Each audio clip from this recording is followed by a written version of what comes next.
And finally tonight, we turn to Donald Trump, a racist voodoo doll made of discarded cat hair. And first, let me just say how truly sorry I am to have to talk about him again. I know I've done it a lot recently, but we're going to be off the air for a month, and there are some things I need to say. Because just this week, not only has Trump continued to struggle in the polls, his campaign director resigned, and it seems he's currently taking advice from Roger Ailes, a sexually rapacious hard-boiled egg. And this feels like a fork in the road for Trump. He's either hitting bottom, from which he'll rebound to victory, or it's the beginning of the end. So let's look at his options. Because obviously losing would be disastrous, because his entire brand is built around not doing that. I know how to win. That's what I've been doing all my life is I've been winning. I don't do anything unless I win. I have a winning temperament. I know how to win. Because my whole life I've been winning. My whole life has been about winning. He's like an alien attempting to impersonate a human, but his only research was watching Charlie Sheen interviews. And the problem is, Trump wouldn't just be losing any election, he'd be losing it to Hillary Clinton. And that wouldn't just be off-brand, it would be brand-destroying. And he knows it. Wouldn't that be embarrassing? To lose to crooked Hillary Clinton? That would be terrible. Yes, exactly. It would be humiliating to lose to a candidate whose trustworthiness is doubted by 60% of registered voters. That's nearly 2/3. Statistically, Clinton is trusted by just one of the John Mayer trio, which is insane because, by definition, two of the John Mayer trio, to some extent, trust John Mayer.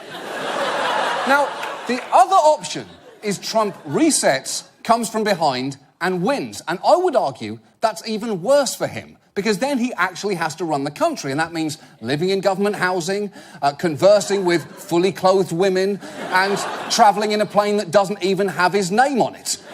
Just this week, he tried to seem more presidential by apologising and distributing disaster relief, and he looked miserable. And that's pretty much all that being president is. And that is why I'd actually like to address the rest of this segment directly to Donald Trump. And I know that you're watching, Donald, because you watch everything that's said about you. I'm pretty sure you sleep in a tanning bed made out of TVs playing cable news talking about you. That is an actual photo taken in an actual nightmare. It seems that you have two really bad options here. If you keep going, you're going to spend the next 11 weeks ramping up hatred in speeches, injecting poison into the American bloodstream that will take generations to remove, and denying the country the contest of ideas that a presidential campaign should actually be. And after that, you're either going to win or you're going to lose. And I think both those scenarios end pretty badly for you. Which is why, Mr. Trump, Donnie, Doniel, I would like to propose to you a third option, and that is drop out. Simply drop out and tell America this entire candidacy was a stunt, a satire designed to expose the flaws in the system. And the thing is, you could actually make a fairly decent case for that. Because although your campaign was the political equivalent of a bigoted clown's blazing funeral pyre, you have accidentally made upwards of 4 good points during this campaign. Last year, when your opponents criticised you for donating to Democrats, you said this.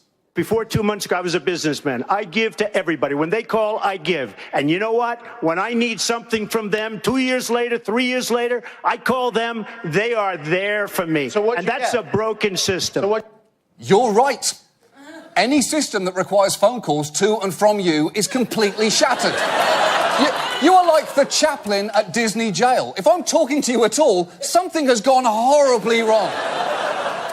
But it is powerful hearing a candidate expose our campaign finance system so completely. Just as it was powerful to watch you expose the flaws of the media while still exploiting them. They say that I've had $2 billion worth of free airtime. The free airtime comes in some part because of the controversies that you've generated. Perhaps. Is that why you did it? Well, I guess it might be a little bit. I can't even blame you for that.